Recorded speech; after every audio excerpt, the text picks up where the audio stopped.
What if you woke up to find yourself in a dimension parallel to the real world that exists only as a game board for a life or death game? Hello everyone, this is Yusuf for Video Game Plot Summaries, and today we look at the plot of the best Nintendo DS game, in my opinion, The World Ends With You. But first, a quick review. It's awesome! The gameplay on the Nintendo DS version is some of the most innovative gameplay for Nintendo DS that I've ever seen. They remade the game with more clear artwork for the iOS and the Switch, but I can't see playing this game without a stylus. I would imagine that my finger would be thoroughly worn out if I were to get into this game on a touchpad. The Switch version has a couple of story modifications because they added another character, and I will not be covering that one. But yes, if you were to get about 15 minutes into this plot summary and decide that it's a good enough game to play, it's totally worth it. I'll see you later. Okay, for those of you who are still here, or those of you who have come back, let's get to that video game plot summary, shall we? We start with our main guy, the very introverted Neku Sakuraba. Out of my face! You're blocking my view! Shut up! Stop talking!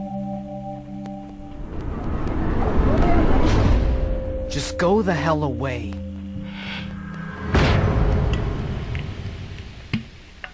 All the world needs is me. I got my values. So you can keep yours, alright? Waking up on a busy Tokyo street. Now, when I say my boy is introverted, I mean the deepest, darkest, emo levels of introverted. Like, if they weren't saving black for all the bad guys, they would totally use it for him. Instead, they gave him this slightly desaturated purple and orange color scheme. Anyway, he quickly finds that he has the power of telepathy, which, I'm sure, is great for someone who is introverted. Nothing like having people's random thoughts barge into your head, and they are random. Reading people's thoughts becomes a mechanic in the game, which is cool, and fortunately, they let you know whose thoughts to read because, goodness gracious, if they left you alone with everybody's thoughts and no direction, you would be listening to everyone's idiot personal conversations. One thing that's interesting, however, is that if you read the thoughts of someone throughout the chapters, they all have a mini-story going on. Like, there's a dude who wants to ask a girl out on a date and wants to ensure his success by calling her from a specific telephone booth because it's said to have magical powers. Later on in the game, you actually use the booth. So I think that's an interesting attention to detail that this game hits well. But anyway, back to the story. Neku figures that his telepathy is linked to the pin that is randomly in his hand. More about pins later. So Neku gets a text message on his flip phone telling him to reach 104 in 60 minutes or be erased by the Reapers. He thinks it's spam, so he deletes it. Then, all at once, a 60-minute counter appears on his hand. The jumbo screen says, "You have 7 days left," and frogs come out of the shadows. Wait, frogs? Whatever, go with it. They come hopping mad up to Neku, and he has no way to defend himself. He calls for help, but no one seems to hear him. So he books it, and that's when the dopest intro in all of Nintendo DS-dom plays. Yes, I'll play the whole thing. Nope.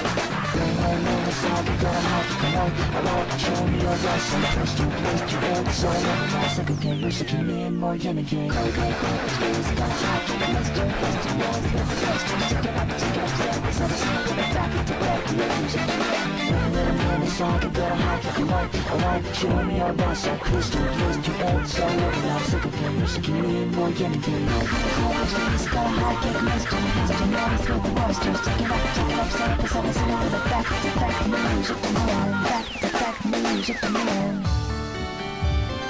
Morning rays, years and cranes, turn to the west, to west, to west, honest. There wasn't a dream, no society, cornet, spinning, sound flows, slowly home, drowned by the power of the dream. The power is yet unknown. Morning rays, years and cranes, turn to the west, to west, to west, honest. There wasn't a dream, no society, cornet, spinning, sound flows, slowly home, drowned by the power of the dream. The power is yet unknown.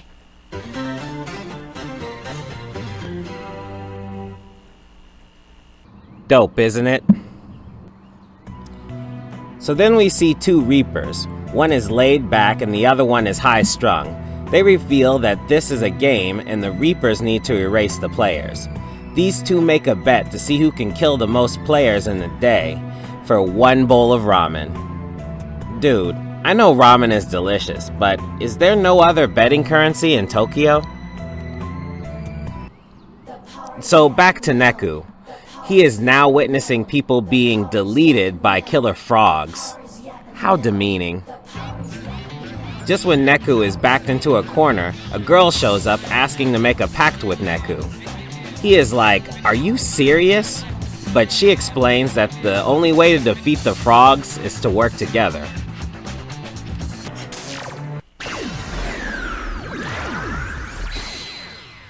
So they make the pact and the girl hands Neku a pin that allows him the power of pyrokinesis. So just like that, Neku grabs the pin and with the help of that girl, he burns all those frogs to ash. The girl is really impressed with Neku's ability to use psychs. She couldn't use the pin. Okay, let's talk about it because I don't want to slowly drip info out like this game does. The Reaper's game is a game where the players need to complete an objective a day for a week. They wake up, get told the objective, and get the timer put on their hands. Only one team needs to complete the objective for everyone who is still alive to move to the next day. The area they're in is Shibuya, but it's another dimension called the UG. That's short for underground. And the people outside of the game cannot see the players unless they walk into a store with special markings on it. Then they can interact with whomever they want in the normal way until they leave. The Reapers in red hoodies tell you what you need to do to get past the invisible walls. They always give you an objective. It could range anywhere from erasing noise to getting them a bowl of ramen. Ramen again. The Reapers in black usually are in charge of erasing the players. They do so by either attacking directly or releasing noise. Noise are the minions of the Reaper's game, and they usually come in the form of animals, and they attack in two dimensions at the same time. The Black Reapers must kill players or risk erasure themselves. All the Reapers are under the control of the Game Master, and he is chosen by the conductor, who is chosen by the composer, who runs everything in the underground and the regular ground, the RG, the real ground. In order to play the game, the players must give up the one thing that they cherish the most. If they lose the game, they lose their right to live. That's a little dark, don't you think? When the players confront the noise, each of them does so in a separate dimension. In order to be in both dimensions at once, the player must form a pact with a partner. Neku and Shiki both attack on different screens on the DS. I don't know how they do it on the Android and the iOS though, and I don't care. The players are given a player pin, which allows them to scan all the NPCs in the area to tell what they are thinking. They cannot scan Reapers and other players. The player pin also reveals the locations of the noise. The other pins, these are the types of pins that you would stick on your shirt or your backpack, by the way. These pins allow one of the partners to use special powers called psychs. Some call lightning, some shoot darts. You get the idea. Stylus gestures, like swipe up, swipe down, swipe left, Those gestures tell the game which pin you are using. The pins are in clothing stores in various districts along with this game's armor, which are fashionable clothes. Depending on the trends in the district you are in, the clothes receive buffs or nerfs. However, the more you fight in that area, the more your clothing becomes fashionable to the NPCs, and thus you receive more buffs in that district. The fast-paced stylus action is unique to the DS, and that is why this is the best game that the DS has to offer, in my opinion. Whatever game you think is better than this one for the DS, you are absolutely wrong. I don't care if you pull Legend of Zelda out of your butt. You're wrong. I think that's all of it. Now back to the story. So even after all of that, Neku is still in denial that he is even in the game. He tries to leave the area and gets blocked by an invisible force field. And then the girl, now known as Shiki Mizaki, has the unenviable task of trying to drill into his head that he doesn't have a choice. It's either play the game and win, or be erased by the Reapers and their minions, the Noise. And Shiki solves the riddle to go to 10-4 under the jumbo screen. An invisible wall blocks them until a Reaper with a red hoodie approves their pact, and then they are free. Before they can complete the challenge, of course, one of the Reapers from earlier appears to try to kill them. A few waves of noise later, they have completed the challenge and black out.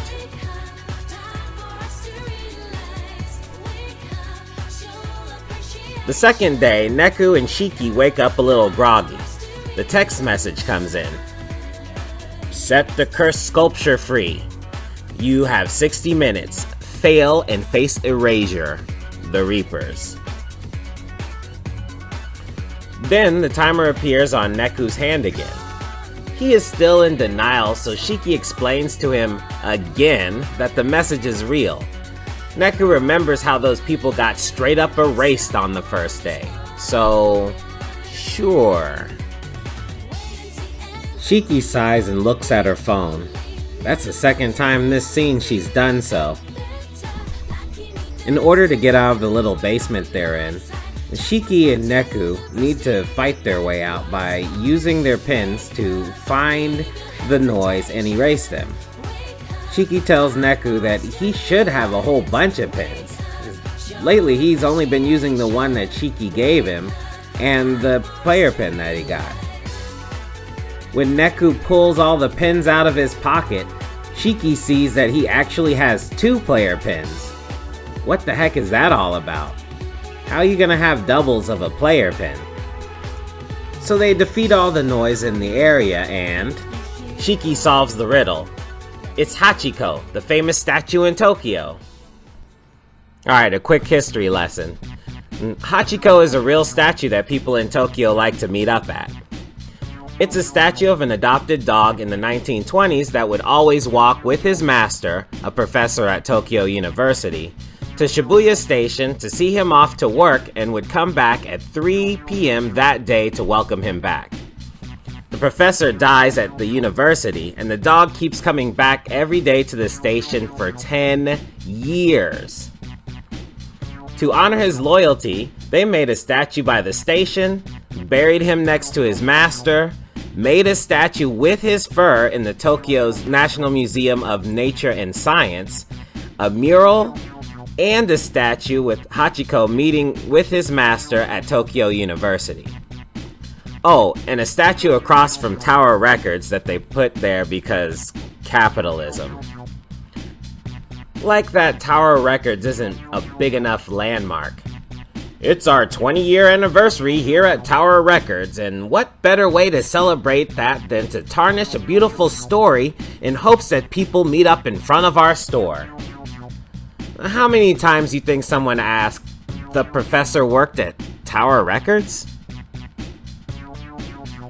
Anyway, that was the opposite of real quick. Finally, they start to make their way to the Hachiko statue, and get confronted by this dude that thinks that Shiki and Neku are Reapers. Need a hint? Go ask your friends. Friends? What are you talking about? Shut up, yo. You ain't fooling me. I can't scan you. You gotta be with him. You can't outsmart me, yo. Wait, just... Beat. Stop it. They're not Reapers. They're players just like us. What? Fortunately, his partner has a cooler head and shuts it down. The meathead's name is Beat and the smart one is Rhyme. Beat explains that yesterday they were almost to 10-4 and then the Reaper in the pink hair stopped them and threw a bunch of noise at them. Before they decide to work together, Neku states that he's not teaming up because they could be Reapers and he doesn't trust them. What a douche.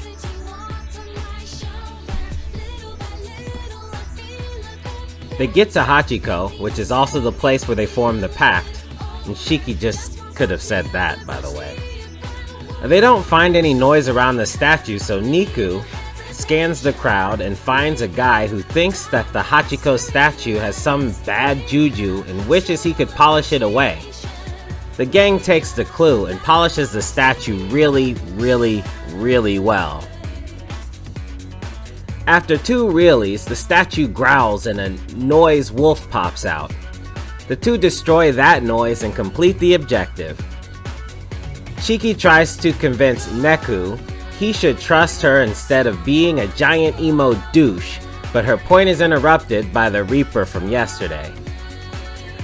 She complains that she lost a bowl of ramen in her bet because of the two and throws some strong noise at him. After the first wave of noise, Neku decides he should just attack her directly. But they can't fight. It's against the rules. So the Reaper gives Neku a chance to get out of the Reaper's game by issuing a special challenge. Neku accepts even though Shiki tells him not to. The Reaper lady issues the challenge for Neku to kill Shiki. Neku is on the fence about it for a second, and then the Reaper lady tells him that Shiki is a spy for the Reapers. Neku thinks that is probably true because at the beginning of the day, Shiki was looking at her phone and talking. The players all have their own cell phones, but they can't call out. They only receive the mass text from the Reapers, so who is Shiki talking to? Shiki, of course, denies everything. Neku's kind of an idiot, huh? Please, don't kill me. He doesn't know how villains work. Let me get my mouse off the screen.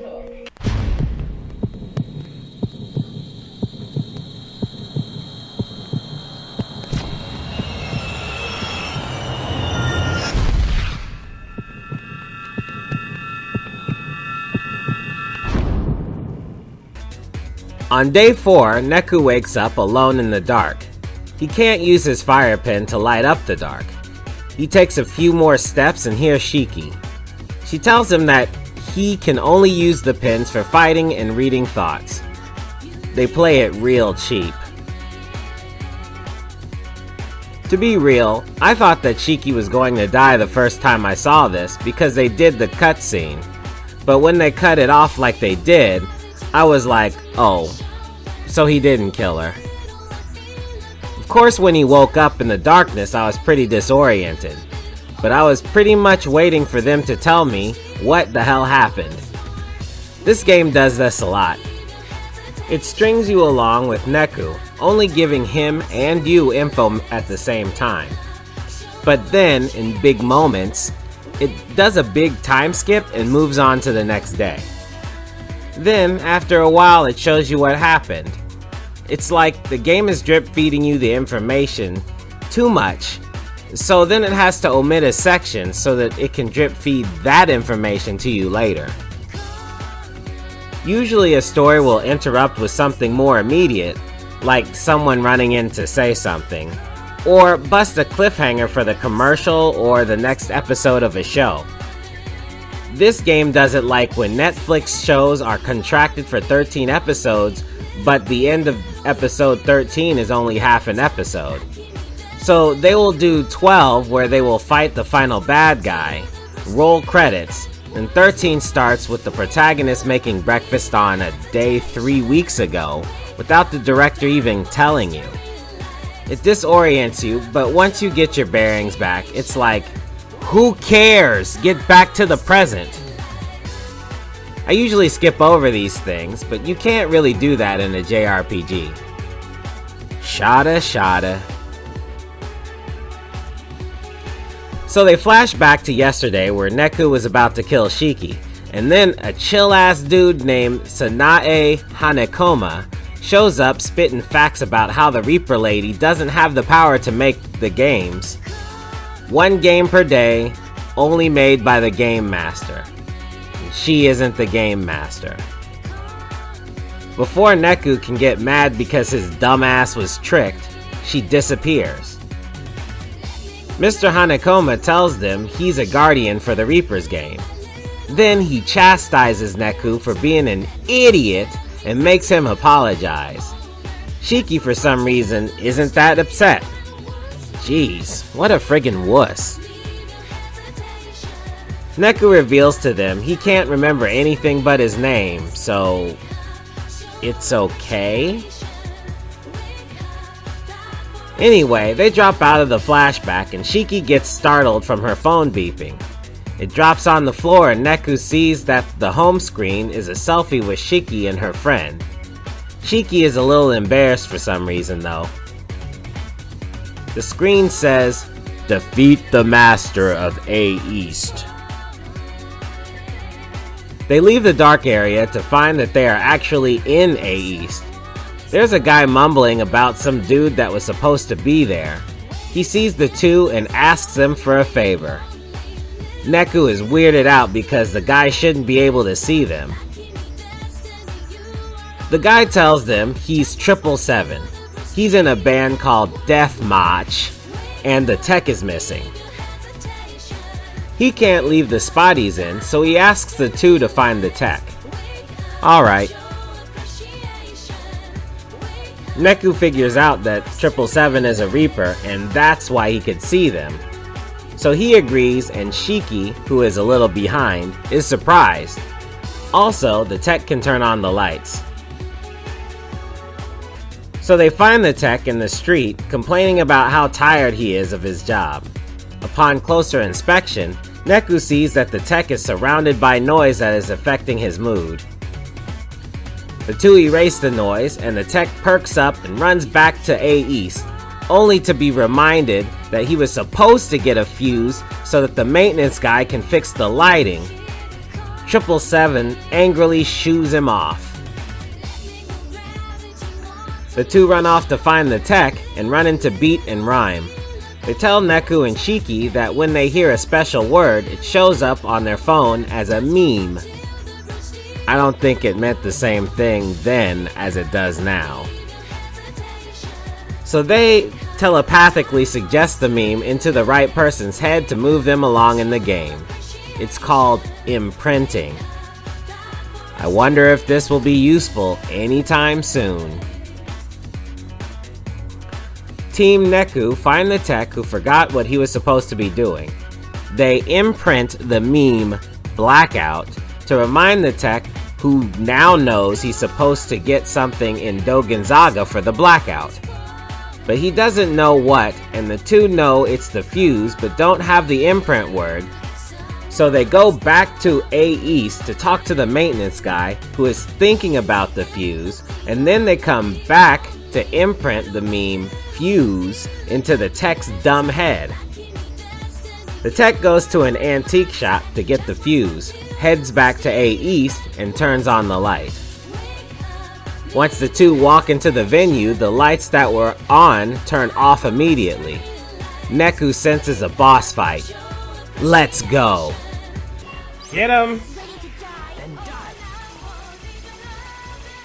Neku and Shiki beat up the boss Bat, but the timer was still ticking with 26 seconds left. That's when they see Beat and Rhyme erasing the real master of the game. The lights turn on and the audience starts to come in. So the pair of two all go outside. Beat harasses Neku for not being a team player. He has a nickname for Neku, Phones, which Hanekoma has somehow found out and is using as well. Beat says that Neku needed to find more information, but Rhyme reveals that even they didn't know what was going on until Team Neku beat the first bat. That's when they sprung into action and erased the extra bat. They decide to work together from here on out. It's a cute back and forth. Beat is a meathead, yo. Before the next day starts, we see a silhouette of two adults. The lady, Mitsuki Konishi, is reporting to the well-dressed man named Megumi Kitaniji. I don't know why they have it in silhouette. They drip feed their names in the conversation too. You can also see the characters through the shadow, but it's okay. It's like the full glory of the art style is being held back. Anyway, 50% of the players are already dead. Kitaniji is pleased with the job Yodai Higashizawa is doing. Dude is getting excited about the next day. Then, a dude named Sho Minamimoto shows up late and gets berated by Konishi. He says that he can think of a decillion things better to do than show up to these stupid meetings. I hear ya, buddy. Mr. Kitaniji introduces everyone to the Game Master, Higashizawa. Kitaniji tells him that he will get a promotion on one condition. Watch, I will turn this week's fracas into a fricassee. You planning to erase them or eat them? I feel you are ready, but I have one condition. What, sir? Name it. I expect you, as my proxy in the game, to leave no player unerased. Fear not, sir. The proof is in the pudding. Yeah, he's got a... He's using all those weird... Yeah, he's got it. Realisms that make no sense in that way. For some reason, the high-level Reapers have a one-note personality. Yodai Higashizawa is infatuated with cooking, and Sho Minamimoto is infatuated with math, and Mitsuki Konishi is infatuated with being a naggy know-it-all bitch with big boobs. The newly formed group of four wakes up and the phone tells them to go to Tower Records. There's no time limit. We cut to two Reapers complaining. The redhead is Koki Korea, and the snippy chick is Uzuki Yashiro. Yashiro is mad because the players get an easy day. But Korea points out that even though the day is a breeze, the players don't know that. Besides, the two already have their orders. Back in the square, Shiki and Rhyme start chewing the fat. Shiki likes Rhyme's bell necklace, and Rhyme says she got it from her brother and she hopes he's okay. Shiki then starts talking about how much she likes fashion and wants to be a designer. Rhyme's a little sad because she doesn't really have any dreams, but she's happy that Beat has dreams because he wants to be a pro skater. Beat challenges Team Neku to a race and flies off, but since Neku didn't agree to it, Shiki and he go to 10-4. Once they get there, they see a famous guy, Iji Oji, the Prince of Inui. He has a blog called F Everything, and everyone reads it. He explains the power of clothing trends in different areas. I talked about it already. Shiki starts talking more about her dream and that she made all her clothes and the stuffed animal she fights with. Yes, she fights with a stuffed animal. Well, actually, she thinks she's using telekinesis, but she can only control the toy, and the toy moves on its own, so she's just standing there, basically. So this part of the game, I've been complaining a lot about Shiki's skirt and her style. That skirt is unacceptable. It's one of those skirts that if a girl had any figure whatsoever, she would be arrested. If she raised her leg 2 inches, you would be able to see everything. Maybe with an elastic skirt it would work, but jean skirt? Don't do it. Even if you could rock it, it would make your butt look flat as a board anyway. Now that's fashion. So the two start headed towards Tower Records, where there is a guy named Makoto who is supposed to sell some pins for his company. He was going to go to the 10-pin slam-off in Molko next week to study up, but the tickets are sold out and he's so sad. They finally catch up to Beat and Rhyme at Tower Records. Beat said we should let you catch up. Yo, Rhyme, can it? Here we go.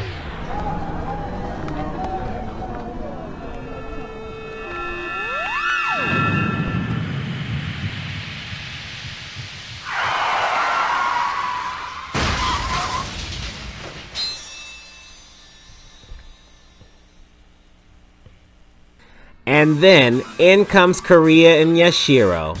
They set a trap, but because Beat is always running ahead, Rhyme got erased alone.